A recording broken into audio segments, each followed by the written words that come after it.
નમસ્કાર. શું તાજેતરમાં તમારા ઘરે પણ બૂથ લેવલ ઓફિસર એટલે કે BLO એક ફોર્મ લઈને આવ્યા હતા? અત્યારે આખા ગુજરાતમાં આવું થઈ રહ્યું છે અને એને લઈને લોકોમાં થોડી ગૂંચવણ છે અને સાચું કહું ને તો થોડી ગેરસમજો પણ ફેલાય છે.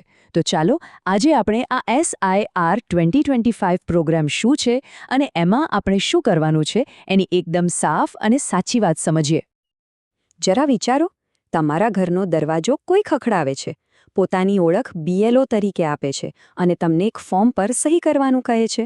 સ્વાભાવિક છે કે મનમાં તરત જ સવાલો ઊભા થાય કે ભાઈ, આ ફોર્મ શાનું છે? આના પર સહી કરવાથી કંઈ લોચા તો નહીં થાય ને? ચાલો આજે આ દરેક સવાલનો જવાબ મેળવીએ. તો સૌથી પહેલા એક કામ કરીએ, આ આખા કાર્યક્રમ સાથે જોડાયેલી જે સૌથી મોટી ગેરસમજ અને જે ડર છે ને, પહેલા એને જ દૂર કરીએ. સૌથી મોટો ડર એ ફેલાયો છે કે આ ફોર્મ પર સહી કરી એટલે મતદાર યાદીમાંથી આપણું નામ ગયું સમજો. પણ હકીકત આનાથી બિલકુલ ઉલટી છે. સાચું તો એ છે કે આ કાર્યક્રમ કોઈનું નામ કાઢવા માટે છે જ નહીં, પણ મતદાર યાદીને વધુ ચોખ્ખી અને સાચી બનાવીને તમારા મતાધિકારને વધુ સુરક્ષિત કરવા માટે છે. તો પછી મનમાં સવાલ થાય કે જો નામ કાઢવા માટે નથી, તો પછી આ SI 2025 આખરે છે શું? ચાલો હવે એને જ બરાબર સમજીએ. સર, એનું પૂરું નામ છે સમરીઝ ઇન્ટેન્સિવ રિવિઝન.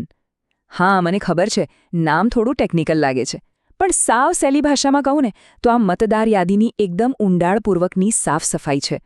અને આ કોઈ ખાલી ગુજરાતમાં નથી, આ તો ભારતના ચૂંટણી પંચ દ્વારા આખા દેશમાં ચલાવવામાં આવતો એક કાર્યક્રમ છે. હવે આ આખી મહેનતના હેતુ બહુ સીધા અને સરળ છે. ફક્ત બે જ મુખ્ય હેતુઓ છે.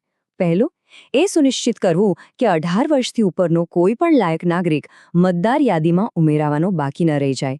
અને બીજો, જે નામો યાદીમાં ખોટી રીતે ચડી ગયા છે, જેમ કે જેમનું દુઃખદ અવસાન થયું છે અથવા જેઓ કાયમ માટે બીજે ક્યાંક રહેવા જતા રહ્યા છે, બસ એવા નામોને વ્યવસ્થિત રીતે દૂર કરવા. એટલે જુઓ, આ ખાલી કોઈ સરકારી કામગીરી નથી.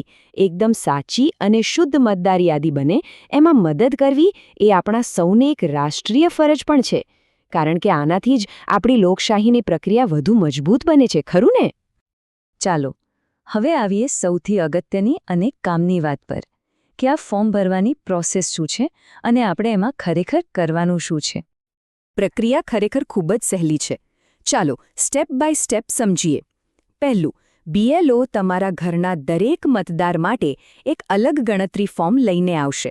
બીજું, એમાં તમારી મોટાભાગની વિગતો તો પહેલેથી જ છાપેલી હશે. આપણે ખાલી એને ચેક કરી લેવાની છે અને જો કંઈ ખૂટતું હોય તો એ ભરી દેવાનું છે. ત્રીજું, ઘરના વડા કે પછી કોઈ પણ વયસ્ક સભ્ય એના પર સહી કરી શકે છે. અને છેલ્લે, આ ભરેલું ફોર્મ એ જ BLOને પાછું આપી દેવાનું છે. બસ આટલું જ કરવાનું છે. પણ હા, એક સવાલ મનમાં જરૂર આવે કે ભાઈ, આ સરકારી ફોર્મ છે, ક્યાંક ભરવામાં કંઈ ભૂલ થઈ ગઈ તો? અથવા કોઈ વિગત ના સમજાય તો શું કરવાનું? જરાય ચિંતા કરવાની જરૂર નથી. પહેલી વાત તો એ કે ફોર્મ એકદમ સહેલું છે અને બીજી અને સૌથી મહત્વની વાત એ છે કે તમારા BLO તમને મદદ કરવા માટે જ છે. એમને કોઈ પણ સવાલ પૂછવામાં જરાય સંકોચ ના કરતા. એ લોકો તમને ફોર્મ ભરવામાં પૂરેપૂરી મદદ કરશે. ઓકે, હવે કેટલીક એવી ખાસ પરિસ્થિતિઓ વિશે વાત કરીએ જેમાં લોકોને સૌથી વધારે ગૂંચવણ થતી હોય છે. આ સ્લાઇડ પર એકદમ ખાસ ધ્યાન આપજો, કારણ કે મોટાભાગની ભૂલો અહીં જ થવાની શક્યતા છે. જો ઘરનો કોઈ સભ્ય ભણવા કે નોકરી માટે બહાર ગામ હોય તો કોઈ ચિંતા નથી. ઘરનો બીજો કોઈ પણ પુખ્ત સભ્ય એમનું ફોર્મ ભરીને આપી શકે છે. પણ હવે સૌથી અગત્યની વાત, જો કોઈ સભ્યનું અવસાન થયું હોય અથવા કોઈ કાયમ માટે બીજે રહેવા ચાલ્યા ગયા હોય તો એમનું ફોર્મ ભૂલથી પણ ભરવાનું નથી, બરાબર? અને એમનું ફોર્મ શા માટે નથી ભરવાનું? કારણ કે જે વ્યક્તિ હવે હયાત નથી અથવા જે હવે એ સરનામેથી મત આપી જ નથી શકવાના, એમનું નામ મતદાર યાદીમાં ચાલુ રાખવું એ કાયદાકીય રીતે એક ગુનો બને છે. એનાથી મતદાર યાદીની ચોકસાઈ પર અસર પડે છે. અને હા, ધારો કે BLO આવે અને તમે ઘરે હાજર ન હો તો પણ ચિંતા ના કરતા. ચૂંટણી પંચે એ પાક્કું કર્યું છે કે BLO દરેક ઘરની ઓછામાં ઓછી 3 વખત મુલાકાત લેશે, એટલે કોઈ પણ રહી ન જાય એની પૂરી કાળજી લેવાશે. સરસ. તો ફોર્મ ભરાઈ ગયું અને જમા પણ થઈ ગયું. હવે આગળ શું? એ ફોર્મનું શું થશે? ચાલો હવે એના પછીની પ્રક્રિયા પર એક નજર નાખીએ. તો જુઓ, અત્યારે તમે ફોર્મ જમા કરાવશો. એ પછી 9 જાન્યુઆરી 2025ના રોજ એક કાચી મતદાર યાદી એટલે કે ડ્રાફ્ટ રોલ જાહેર થશે. હવે કદાચ એવું બને કે તમારા ફોર્મની વિગતો અને જૂના ડેટામાં કોઈ ફરક દેખાય તો તમને સ્પષ્ટતા માટે એક નોટિસ મળી શકે છે. અને એ સ્પષ્ટતા થઈ જાય એટલે તમારું નામ અંતિમ મતદાર યાદીમાં એકદમ સુરક્ષિત થઈ જશે. અહીં સૌથી મોટી રાહતની અને સમજવા જેવી વાત એ છે કે ડેટામાં થોડો ઘણો મેળ ન પડ્યો એનો મતલબ એ બિલકુલ નથી કે તમારું નામ સીધું જ યાદીમાંથી નીકળી જશે. ના, એવું ક્યારેય નહીં થાય. તમને લેખિતમાં નોટિસ મળશે અને પોતાના દસ્તાવેજો રજૂ કરવા માટે પૂરતો સમય અને તક પણ આપવામાં આવશે.